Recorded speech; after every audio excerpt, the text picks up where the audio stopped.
नमस्कार। महापुरुषों का कहना है कि कविता हमें बेहतर इंसान बनने में सहायता करती है। इसलिए ये जरूरी लगता है कि कविता सब तक पहुंचे, सब कविता को जानें और समझें।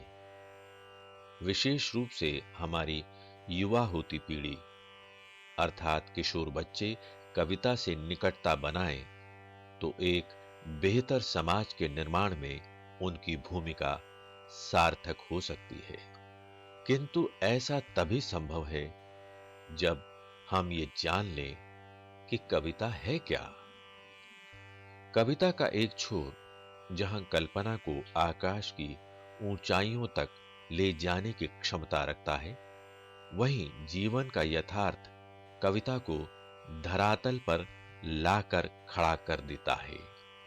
यही अंतर्विरोध ही कविता का जनक है। कविता का भाव जगत छात्रों के लिए हमेशा से जिज्ञासा का कारण बनता रहा है। इस श्रृंखला के कार्यक्रमों में उनकी इन्हीं जिज्ञासाओं का उत्तर खोजने का प्रयास किया गया है।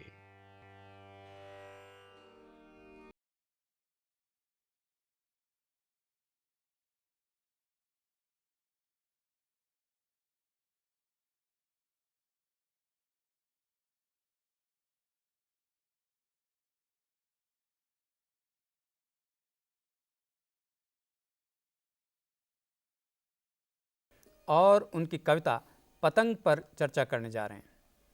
आलोक धनवा जनवादी कविता धारा के कवि हैं और वे क्रांति चेता कवि के रूप में भी सराहे गए हैं। यानी उनकी कविता की विषय वस्तु और भाषा शिल्प नयापन लिए हुए होते हैं।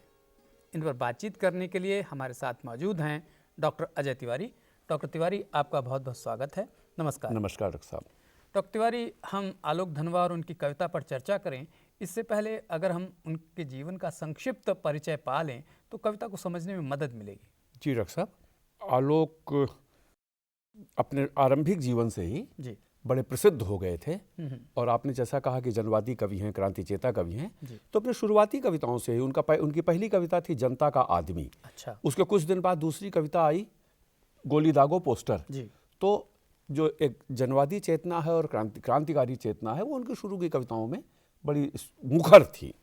इतनी मुखर थी कि बाद में उन्हें खुद उसको छोड़ना पड़ा और बदलना पड़ा। लेकिन उन दो कविताओं से वो पूरे हिंदी में और हिंदी के बाहर पूरे भारत में बहुत प्रसिद्ध हो गए थे और उनकी एक खास छवि बन गई थी। उस छवि के कारण फिर उन्हें बहुत समय लगा कि दूसरे तरह की कविता लिख पाई। और लंबे समय के बाद वो कपड़े के जूते नाम की कविता के साथ फिर सामने आए और कपड़े के जूते में उन्होंने अपने उस क्रांतिकारी उथल पुथल और तोड़ फोड़ और सब कुछ बदल डालने वाली जो चेतना थी, उस चेतना से बाहर निकल के उन्होंने इस तरह की बातें कही उसमें कि परंपरा एक मजबूत चीज है, जिसे अपने घुटनों में जगह दो ताकि ये घुटने किसी तानाशाह के आगे न झुकें। तो एक नई चेतना आई जिसमें उन्होंने परंपरा को अपनाने की बात की। फिर उसके बाद उनका यथार्थ बोध भी बदला और जिलाधीश जैसी कविता उन्होंने लिखी। जिसमें उन्होंने लिखा कि जिलाधीश हमारे बीच से ही निकल के जाता है, इसलिए हमारी कमजोरी, हमारी ताकत, हमारी लालच हर चीज जानता है, तो हमें कभी कभी उससे सीखना भी पड़ता है। तो इस तरह से उनका बोध बदला और अंतिम दौर में उन्होंने इस तरह की कविताएं लिखी जैसे पतंग है, भागी हुई लड़कियां हैं, ब्रूनो की बेटियां हैं। ये उनकी बहुत प्रसिद्ध कविताएं हैं और जो पहले वाली कविताओं से ज्यादा प्रसिद्ध हुई। तो जब उन्होंने जीवन का व्यापक चित्रण करना शुरू किया तो उनकी कविताओं ने और अधिक लोकप्रियता, यानी उनके अनुभव का विस्तार हमें दिखाई देता है। अनुभव का विस्तार हुआ। और दूसरी बात उनके बारे में यह कहनी चाहिए कि वे साहित्य सृष्टा तो हैं, लेकिन उसके साथ साथ वो समाज सेवा के काम में और रंगकर्म वगैरह के काम में भी जुड़े रहे हैं। और सांस्कृतिक आयोजनों को, सांस्कृतिक संगठनों को भी वो संचालित करते रहे हैं। ये उनकी बहुत खास विशेषता है और अभी भी वो सक्रिय हैं, लेकिन बहुत मात्रा में उन्होंने पहले भी नहीं लिखा और अब भी बहुत मात्रा में नहीं लिखते हैं। मतलब वो 70 वर्ष के हो गए हैं। 48 में पैदा हुए थे और 18 में वो 70 वर्ष के हो गए हैं, लेकिन आज तक उनका एक संग्रह है अच्छा। बस। तो इससे आप समझ सकते हैं कि वो कम लिखने वाले लेकिन सचेत होकर महत्वपूर्ण लिखने की कोशिश करने वाले कवि हैं। क्या बात, आपने बहुत अच्छा परिचय दिया आलोक धनवा जी का। अब हम पतंग नाम की जो उनकी कविता हमारे पाठ्यक्रम में लगी है उसकी थोड़ी व्याख्या अगर आप कर दें तो लाभप्रद होगा। जी डॉक्टर साहब, उनकी कविता है पतंग। भादो तो बरसात का मौसम है जी, और बौछारें उसी से जुड़ी हुई हैं। तो भादो गया, आप देखें कि उन्होंने जो ऋतुओं के भारतीय नाम हैं उनका उपयोग किया है। तो यहाँ वो अपने उस सर्वनाश वाली क्रांतिकारिता से हट के कैसे लोक जीवन के नजदीक गए हैं ये पता चलता है। समीप आ गए। हाँ, और सवेरा हुआ, जी, भादो गया तो घनघोर घटाएं चली गईं। तो जो मुक्तता आई प्रकृति में वो सवेरे की तरह है। और ये सवेरा कैसा है? खरगोश की आंखों जैसा लाल सवेरा। क्या बात है। अब लाल वैसे तो कई बार कठोरता का, माने हिंसा का, क्रूरता का या क्रोध का रंग माना जाता है। हालांकि लाल तो प्रेम का रंग भी है, लाल प्रकाश भी है, प्रेम का रंग भी है। लेकिन यहाँ उन्होंने उसको कितना सुंदर और कोमल बनाया है। सुंदर कोमल, जैसे खरगोश की आंखें लाल होती हैं, उसमें कोई हिंसता नहीं होती, उसमें कोई कठोरता नहीं होती। तो जब आप सोचें कि शरद ऋतु आती है तो वो समय कितना साफ सुथरा, खरगोश की तरह से कोमल और स्वच्छ होता है। तो इसलिए ये उपमान बहुत सार्थक है, बहुत सटीक है। शरद आया पुलों को पार करते हुए। ये पुल क्या हैं?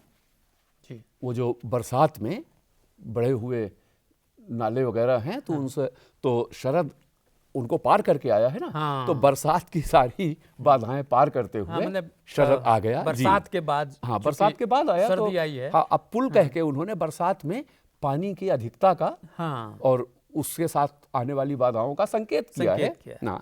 इसलिए पुलों को पार करते हो। और दूसरे अर्थ में देखें तो ये मानवीकरण भी कहा जा सकता है। शरद मानवीकरण हुआ उसका, पुल पार करते हुआ है। लेकिन कवि यहाँ मानवीकरण उस तरह से नहीं है। यहाँ उपमान आए हैं, उपमानों के जरिए उन्होंने इन गतिविधियों को जोड़ दिया है। अपनी नई चमकीली साइकिल तेज चलाते हुए, घंटी बजाते हुए जोर जोर से। तो शरद आता है तो आप सोचें, दो ऋतुएं हैं, बसंत और शरद, जो मन के भीतर की सारी गांठें खोल देती हैं। तो मनुष्य उन्मुक्त होता है, तो वो उस उन्मुक्तता का संकेत कर रहे हैं, घंटी बजाते जोर जोर से। अच्छा, दूसरी बात यहाँ देखें, साइकिल चलाता हुआ शरद आता है तो ये बिंब यहाँ बच्चे का बिंब बन जाता है ना। तो ये ऋतुएं ही मानो अनुकूल हो गई हैं, तो वो बच्चे बन गई हैं, बच्चे का रूप उन्होंने बरसात में तो वैसे भी घर के अंदर रहना पड़ता है, घर के अंदर रहता है, बाहर खुल के बाहर आ गया, इसलिए कहा उन्मुक्त हो गया। तो भीतर भी उन्मुक्त हुआ वो और बाहर भी उन्मुक्त हुआ, यानी उसकी गतिविधियां सक्रिय हो गई। चमकीले इशारों से बुलाते हुए पतंग उड़ाने वाले बच्चों के झुंड को। तो ये जो शरद का स्वच्छ मौसम है, ये अपने उन चमकीले इशारों से पतंग उड़ाने वाले बच्चों के झुंड को बुला रहा है। अब उसके बाद ही शरद ऋतु में पतंगें उड़ाई जाती हैं। और जो मकर संक्रांति होती है वहाँ से पतंगों के उड़ाने की शुरुआत होती है और होली के बाद तक चलती रहती है, पूरे जाड़े और मतलब ये सब। तो ये झुंड को बुलाता है चमकीले इशारों से बुलाते हुए और आकाश को इतना मुलायम बनाते हुए कि पतंग ऊपर उठ सके। अब आप देखें कि आकाश को मुलायम बनाना, पतंग, इस मुलायम बनाने का बाकी संदर्भ बाद में स्पष्ट हो जाएगा। लेकिन एक सीधी सी बात है, अगर भारीपन होगा तो पतंग को उड़ने से रोकेगा। तो आकाश जो खुला हुआ आकाश है, यहाँ बच्चों का मन खुला हुआ है, उनकी गतिविधियां खुली हुई हैं, उसी तरह आकाश भी खुला हुआ है। और खुला हुआ है ऐसा कि वो पतंगें ऊपर आराम से चली जाती हैं, पतंग ऊपर उठ सके। उन्होंने कहा कि चमकीले इशारों से। ये चमकीले इशारे क्या हैं? बरसात के बाद आप देखें कि स्वच्छ हो जाता है मौसम। तो शरद आया तो शरद काफी चमकीले ढंग से आता है, मतलब अच्छा। हर चीज बड़ी साफ सुथरा चमकदार होती है। अच्छा, तो ये जो साफ सुथरा चमकदार चीजें हैं, ये मानो बच्चे के चमकीले इशारे हैं, क्या बात वो बुला रहा है ना जी। तो उड़ सके, दुनिया की सबसे हल्की और रंगीन चीज उड़ सके। क्या बात। अब पतंग से हल्की कोई चीज शायद ना होती हो उड़ने वाली, क्योंकि पक्षी भी, छोटे से छोटा पक्षी भी पतंग से अधिक भारी होता है। तो उड़ने के लिए जो हल्कापन चाहिए, तो उधर आकाश मुलायम है, इधर पतंग हल्की है जी। और रंगीन इसलिए है कि पतंगें रंग बिरंगी होती हैं, तो उन हल्की और रंगीन पतंगों से पूरा आकाश छा जाएगा, उसके सौंदर्य का इशारा है। तो अब लेकिन इसके बाद जो पंक्तियां हैं आप देखें कि उन्होंने पतंग के रूप में पतंग बनाने वाले जो उपकरण हैं, कागज है, बांस की कमानी है, इनको उड़ता हुआ दिखाया है। तो पतंग के माध्यम से धरती की ऐसी तमाम चीजें उड़ रही हैं। इस तरह धरती के पदार्थों का, धरती के मनुष्यों का, बच्चों का, जैसे बच्चे हैं उसी तरह ये कागज है, कमानी है, इनके ऊपर उठने का संकेत किया है। तो हर मनुष्य ऊपर उठना चाहता है, हर प्राणी ऊपर उठना चाहता है। ऊपर उठना उसके मन को उदात्त तो बनाता है, ऊपर उठने को एक प्रतीक बना दिया है, हल्की से हल्की चीज भी ऊपर उठना चाहती है, हल्की ही चीज ऊपर उठती है। क्या बात है, क्या बात। और इसलिए कहते हैं दुनिया का सबसे पतला कागज उड़ सके, बांस की सबसे पतली कमानी उड़ सके, कि शुरू हो सके सीटियों, किलकारियों और तितलियों की इतनी नाजुक दुनिया। क्या बात, बहुत अच्छा। अब ये जो सीटियां किलकारियां हैं, ये बच्चों की सीटियां किलकारियां हैं, और तितलियां उड़ती हैं, ऐसे पतंग तितलियों की तरह दिख रहे हैं। तो उनको देख के बच्चों की जो उमंग है, बच्चों का जो उल्लास है, वो चारों तरफ छा जाए। ये दुनिया, और ये दुनिया ये सब नाजुक है।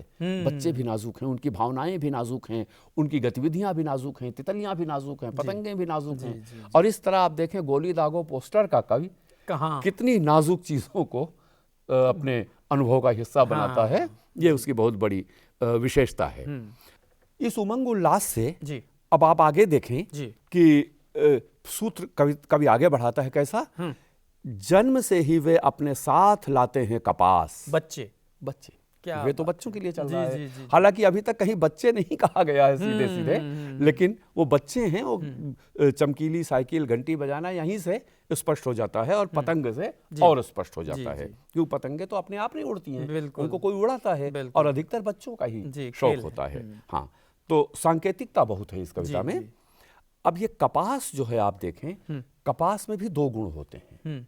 कपास बहुत उज्जवल होता है, और कपास बहुत भारहीन होता है। हल्का भारहीन, मतलब हल्का तो एक है, लेकिन हल्के का जो भार न होना है, वो भाव उसमें ज्यादा है। तो बच्चों की जैसे ये उमंगे हैं, कल्पनाएं हैं, जैसे पतंगे हैं हल्की, जो सबसे हल्की, तो उस तरह से ये कपास भी है। तो ये जो हल्कापन है, ये जो उज्ज्वलता है, उज्ज्वलता माने उनके मन में भी कोई मैल नहीं होती है।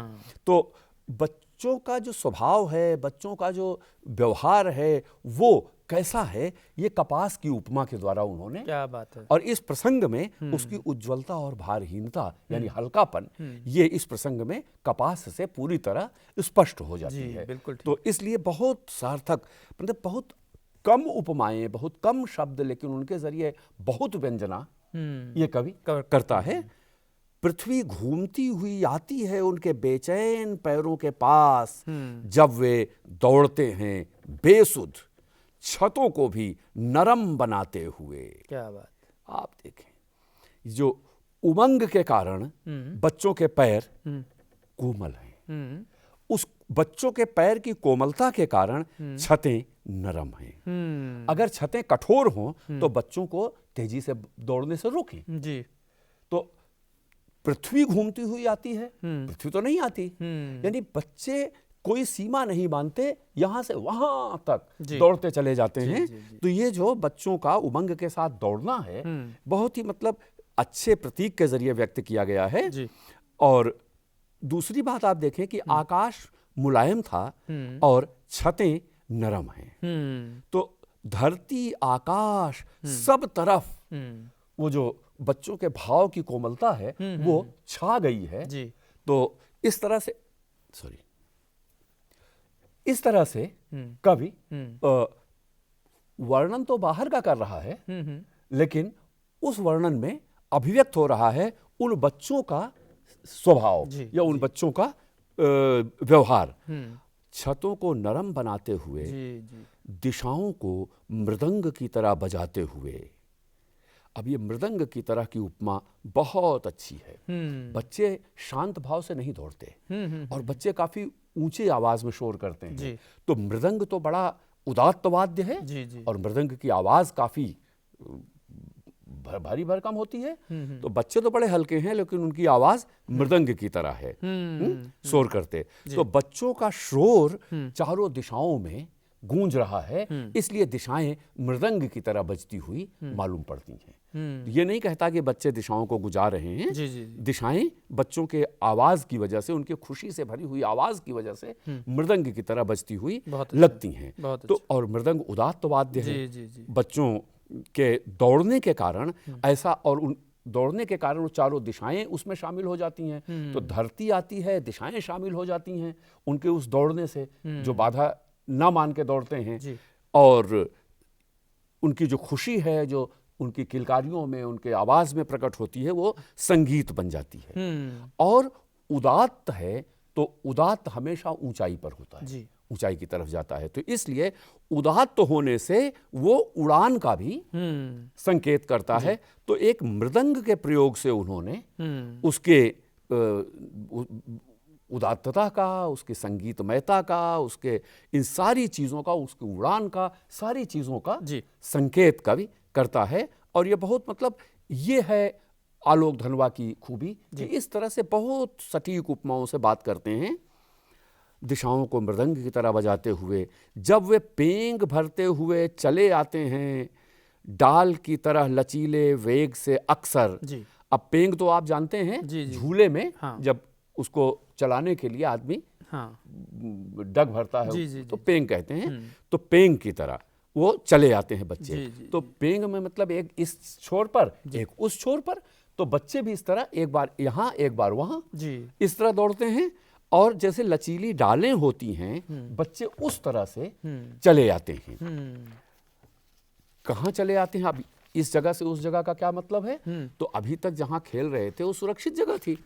अब वहां से चले आए कहां तक? छतों के खतरनाक किनारों तक।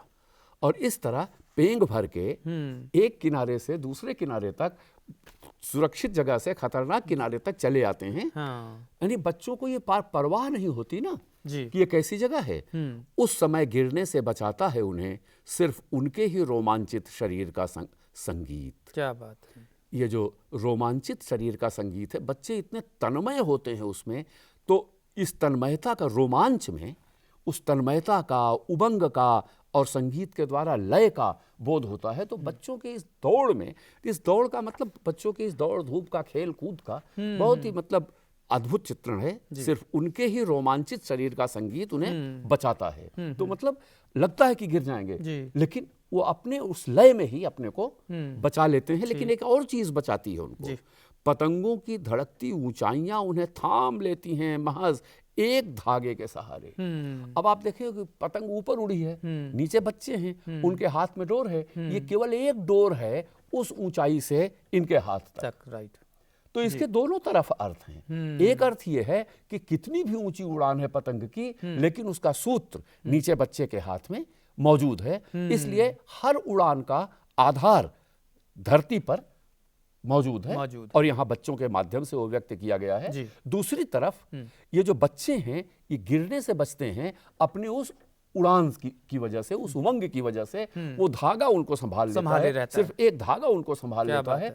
इस तरह दोनों एक दूसरे के पूरक हैं। बिल्कुल बिल्कुल बिल्कुल इस रूप में दिया गया है। पतंगों के साथ साथ वे भी उड़ रहे हैं अपने रंध्रों के सहारे। क्या बात! रंध्रों का मतलब तो आप जानते ही हैं, हर रोए का छिद्र। इस तरह से जो रोए हैं, ये रंध्र हैं, छोटे छोटे छिद्र। इनके सहारे बच्चे उड़ रहे हैं। उड़ना बच्चों की कल्पना है, बच्चों की भावना है। ये बिल्कुल भावना, कल्पना आकाश छूती है पतंगों के साथ साथ। और इस तरह बच्चे अपने हर अंग से, हर रोम रोम से उड़ रहे हैं।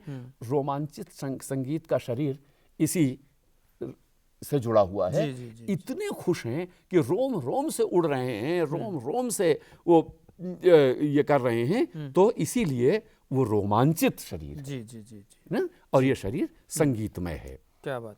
अगर वे कभी गिरते हैं छतों के खतरनाक किनारों से और बच जाते हैं, तब तो और भी निडर होकर सुनहले सूरज के सामने आते हैं। क्या बात है। यहाँ दो बातें कहने की हैं। जी, पहली तो ये कि शुरू में जो सुबह थी वो खरगोश की आंखों जैसी लाल सुबह थी। अब यहाँ सुनहला सूरज है। क्या बात। तो ये सुबह का सूरज नहीं है, ये दिन का सूरज है, शाम का सूरज है। तो एक तो इसमें वहां से यहां तक काल का परिवर्तन हुआ है, जी। यानी काल गतिमान है। हाँ, तो केवल ऋतुएं नहीं बदली हैं, दिन का भी समय बदल रहा है। एक ये दिखाई पड़ता है, यानी दिन से शाम हो गई है। दूसरी है कि एक बार अगर वो धोखा खा जाते हैं, गिर जाते हैं, कुछ होता है, और उसके बाद अगर बच जाते हैं जी, तो उनकी हिम्मत खुल जाती है, जी। जिसको कहते हैं ना हिम्मत खुल जाना। हाँ, हाँ, तो हिम्मत खुल जाती है और तब उनको कोई डर नहीं सताता, उस सुनहले सूरज से आंख मिलाते हुए खड़े होते हैं। क्या बात है। अब इस सुनहले सूरज से आंख मिलाना एक अलग संकेत है, जी। क्योंकि सूरज तो सारी दुनिया को प्रकाश देता है। हाँ। जब बच्चे उससे आंख मिलाते हैं, और वो भी ऊपर ही है, ऊपर ही है। तो जब बच्चे उससे आंख मिलाते हैं तो बच्चे भी अपने भीतर वो ऊर्जा प्राप्त करते हैं और वो और आगे बढ़ने का हौसला लेकर चलते हैं। क्या बात। तो जो पतंग की तरह उड़ रहे थे वो बच्चे अब सुनहले सूरज से आंख मिलाने लगते हैं, एक खतरे का सामना करने के बाद। जी, जी, जी, तो बच्चे खतरों से खेलते हैं और खतरों से खेलते हुए वो नई संभावनाएं उद्घाटित करते हैं। ये उनकी बहुत बड़ी विशेषता होती है।